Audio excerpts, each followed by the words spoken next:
30 meters, imposing high. 27 tons of solid gold, lining only the inner walls.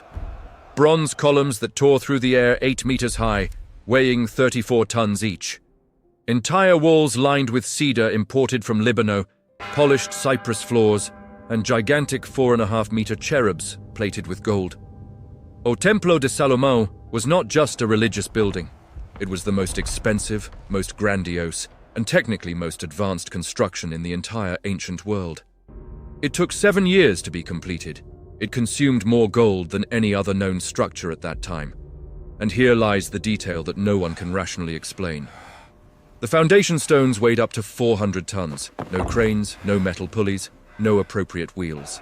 How were blocks of this magnitude cut, transported, and fitted with millimeter precision 3,000 years ago? Modern engineers face these figures, and the result is a disconcerting silence. They are left without an answer.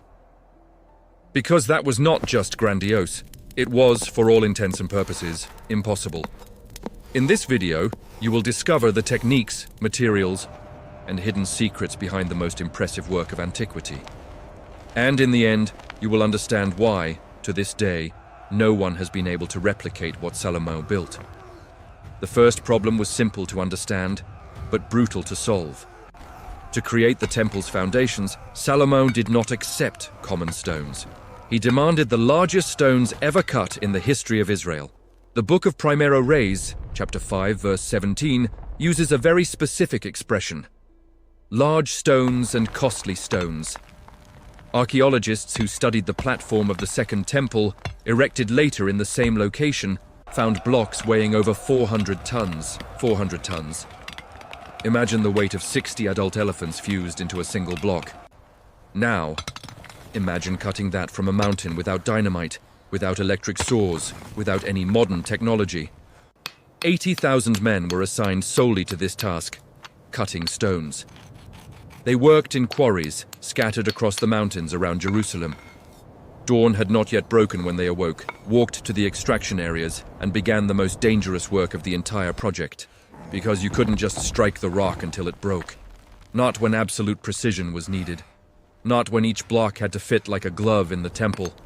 And primarily, not when there was a rule that changed everything.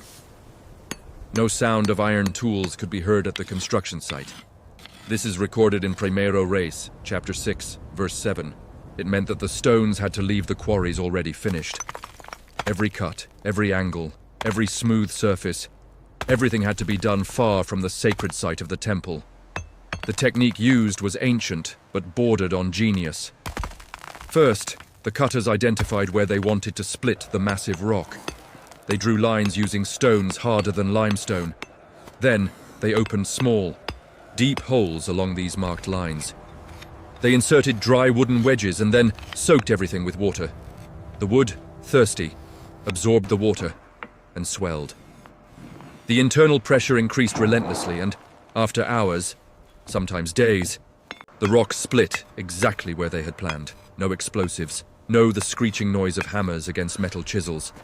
Just the dull, deep sound of the stone surrendering. But cutting was only the first act. Each block needed to be shaped, smoothed, and measured. This required another type of worker. Experienced men who knew how to read the architect's marks, as there were no detailed drawings on paper. The instructions came engraved on the stones themselves. Symbols that indicated where that specific block would rest in the temple. If you made a mistake, the block was useless. 400 tons of stone instantly turned into rubble.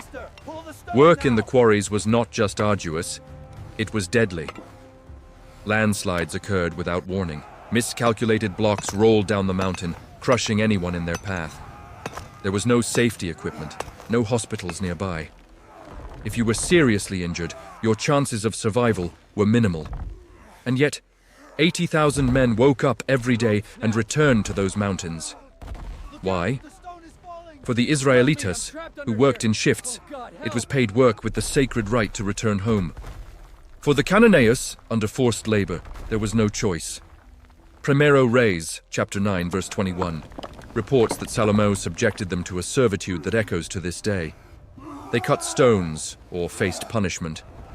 However, cutting the stone was just the beginning of the nightmare. Then came the part that claimed more lives than any other stage.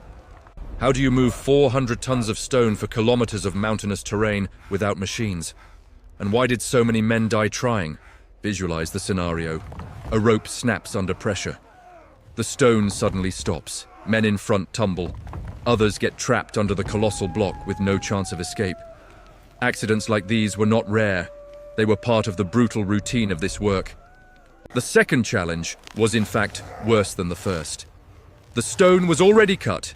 It was ready, perfectly shaped. Now, you needed to get it to Jerusalem, and it weighed 400 tons.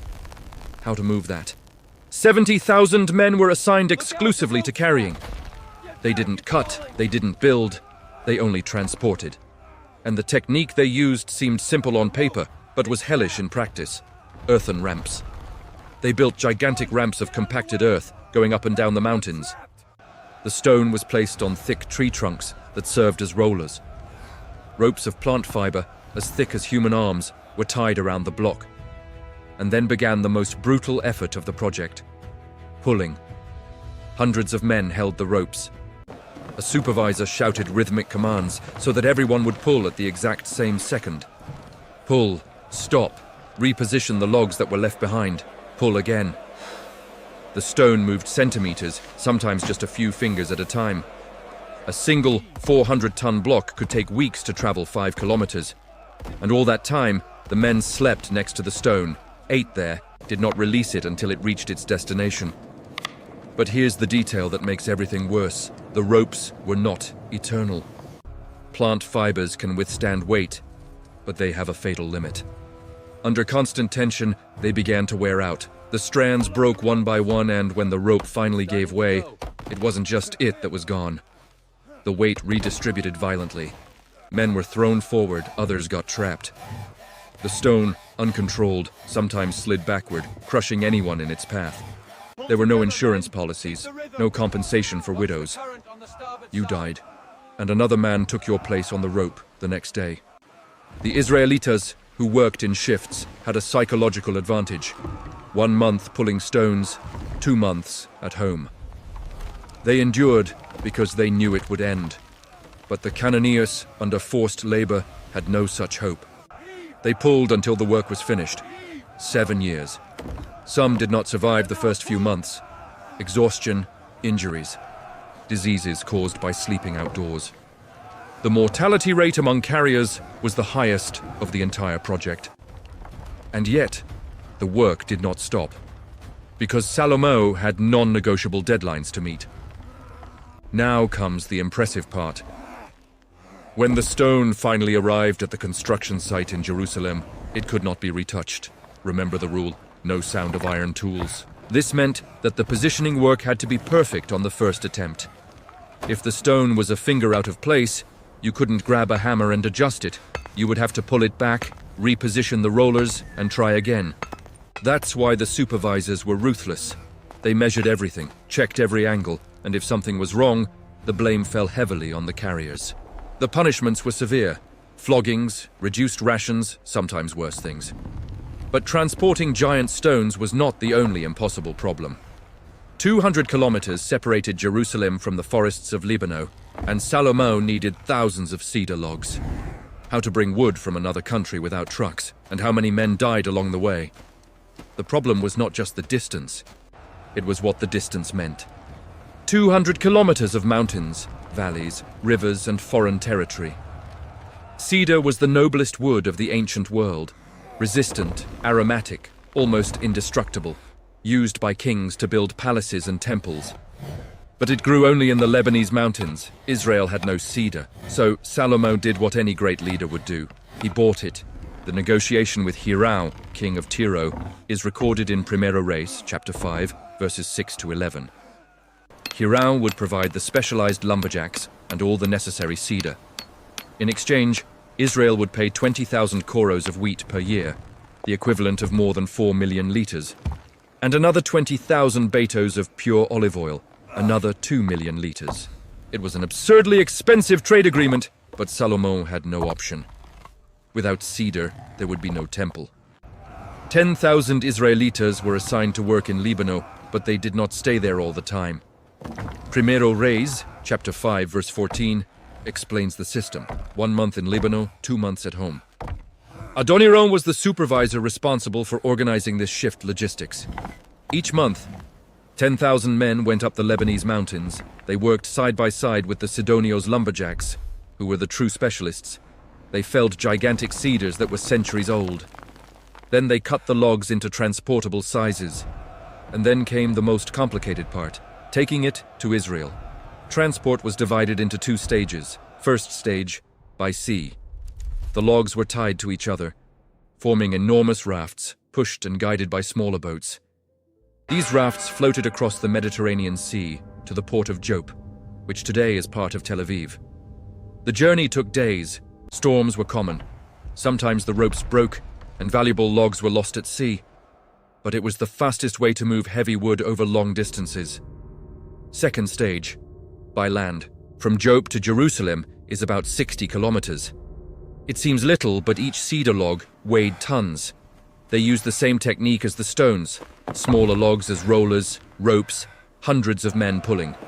The crucial difference is that wood is more fragile than stone.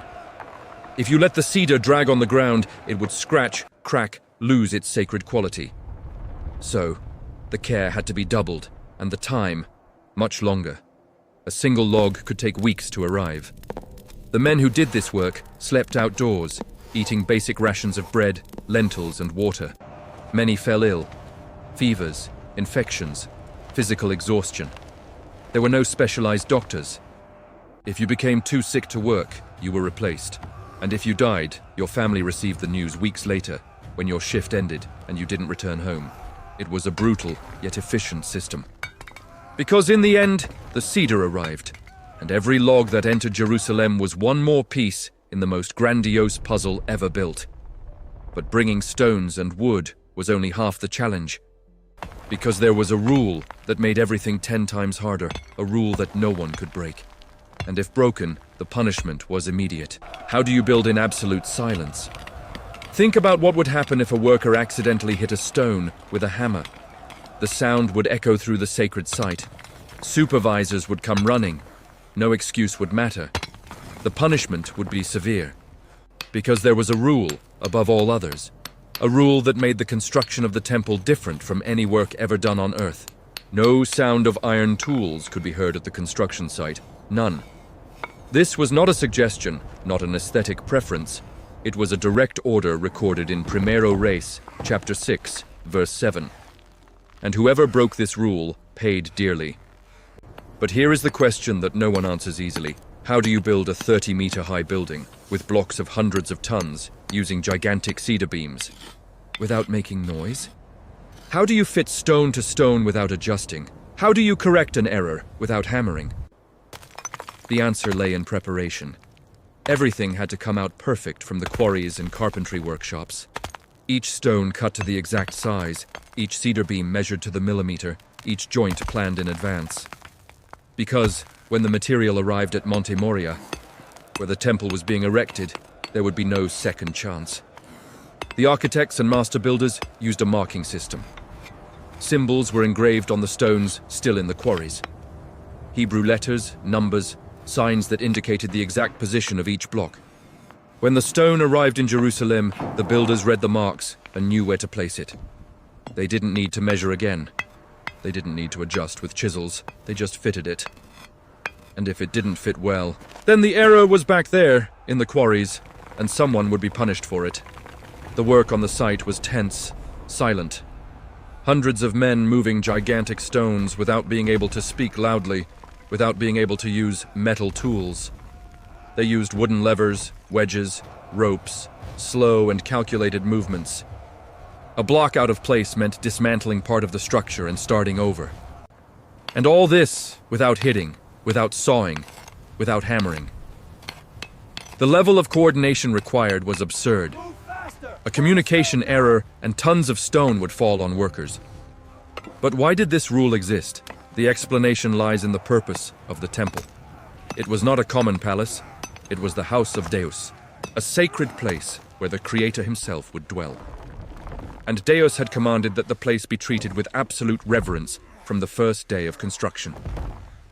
The noise of iron tools, associated with war and violence, was considered profane.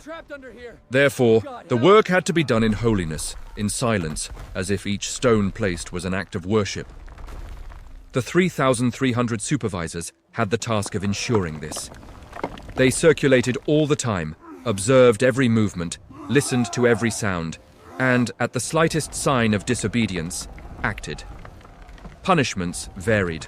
Floggings for minor infractions, reduced rations, even heavier work, and, in extreme cases, expulsion from the site.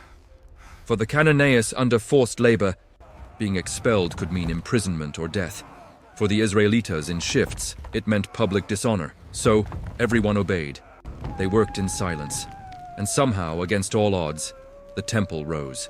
Stone by stone, without sound, without error.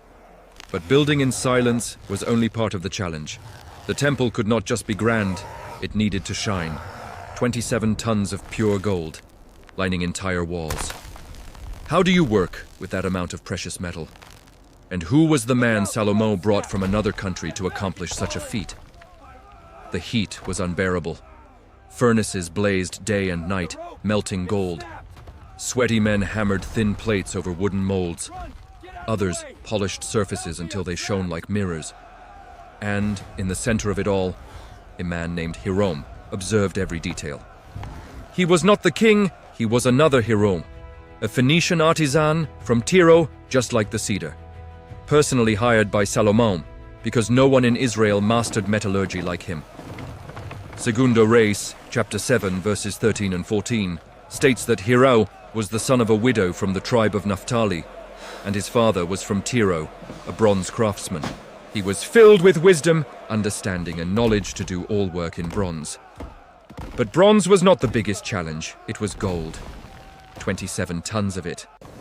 Primero Reis, chapter 6, verses 20 to 22, describes how the interior of the temple was lined.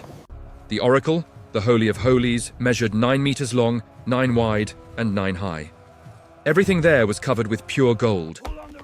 The walls, the ceiling, the floor.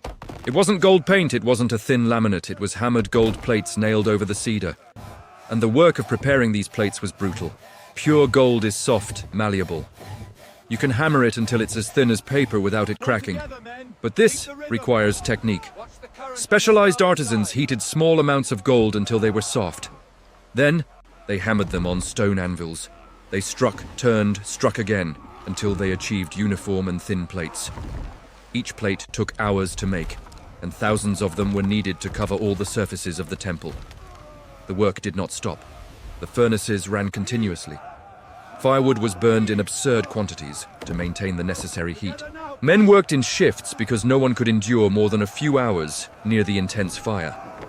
Sweat poured, hands were burned, even using thick rags to hold the tools. And the gold. It came from tributes, from mines controlled by Salomon, from gifts from foreign kings. Primero Reis, chapter 10, verse 14 says that Salomon received 666 talents of gold per year. This is equivalent to more than 22 annual tons. A good part of this went directly to the temple. But gold did not just cover walls. There were objects, giant wooden cherubs laminated in gold, each 4.5 meters high, wings spread touching the walls of the Holy of Holies. The incense altar made entirely of gold, tables, utensils, chains. Everything shone. The manufacture of these pieces required another level of skill. Sculptors molded the wood. Then, metallurgists applied the gold, hammered thin sheets over the sculpted forms, polished until there were no imperfections. It was art and engineering at the same time. Hiram personally supervised everything. He was not just a worker, he was the maestro, the expert brought in from outside, because Israel had no one at the same level.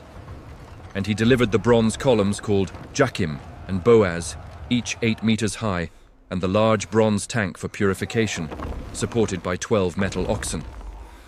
All this done under his command. And when they finished, when the last gold plate was fixed, when the last object was polished, the temple was no longer just a construction. It was a marvel that reflected light like no other structure on earth. But not all the gold, all the wood and all the stones meant nothing without one thing: coordination. How do you organize 150,000 workers spread across different places, doing different tasks? And how do you ensure that everything is ready in exactly 7 years, without delays? 7 years. 2,555 days. That was the deadline. There was no extension, no negotiation. Salomo had promised to Deus that the temple would be ready in the 11th year of his reign. And if you think coordinating 5 people is already difficult, try to imagine coordinating 150,000 workers spread across distant quarries, forests in Libano, metalworking workshops, and the central construction site in Jerusalem. Each group doing a different task, each task depending on another. A delay at any point would jam the entire system. How to ensure this does not become total chaos? The answer lies in the supervisors. 3,300 of them. Primero Reis, chapter 5, verse 16, records the exact number. These men did not carry stones, did not cut cedars, did not hammer gold. They organized, they supervised, they ensured that each worker was in the right place, doing the correct task at the exact moment. And above them, there were 550 chief bosses, according to Primero Reis, chapter 9, verse 23. These commanded the entire project. They answered directly to Salomo, and the pressure on them was immense. The system functioned like a military machine. Each supervisor controlled about 45 workers. They knew each man by name. They knew who was good at what, who was reliable, who needed constant vigilance. Every day in the morning, before the sun rose, the supervisors gathered their groups, distributed the day's tasks, explained what needed to be done, and then supervised until sunset. If someone was absent, they were replaced immediately. If someone worked slowly, they received a warning. On the third warning, punishment came. But it wasn't just about punishment. The system also had rewards. Israelitas who completed their 1-month shifts received payment in wheat, olive oil, and wine, enough to support their families for the next 2 months at home. Some supervisors offered extra portions for teams that finished faster. This created healthy competition. Groups wanted to be the best, worked harder, and the project progressed. Now comes the detail that impresses. In the 7 years of construction, no major disaster stopped the project. There was no worker revolt. There was no war that diverted resources. There was no plague that killed thousands. The work continued stone after stone, beam after beam, gold plate after gold plate. And in the 8th month of Salomo's 11th year, exactly as planned, the last piece was placed. The temple was ready. The inauguration took place months later, during the Festa dos Tabernaculos. Primero Reis, chapter 8, describes the scene. All Israel gathered. Priests carried the Arca da Alianza into the Holy of Holies. Salomon prayed publicly, asking that Deus dwell there. And then something happened that no one expected. A cloud filled the temple. It was not common fog. It was the glory of Deus. So dense, so intense, that the priests could not stand. Primero Reis, chapter 8, verses 10 and 11, say that they could not stand to minister because of the cloud, for the glory of the Lord filled the house.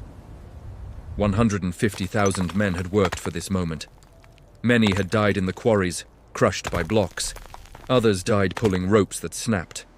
Some succumbed to the heat of the smelting furnaces, but those who survived were there, seeing with their own eyes the place they built with their own hands, now housing the presence of Deus himself.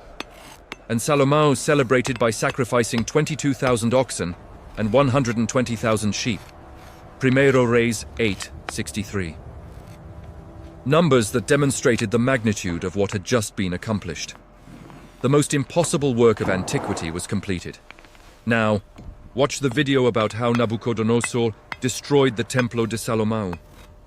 Click on the video that appears on your screen and discover how this terrible story happened. Click now.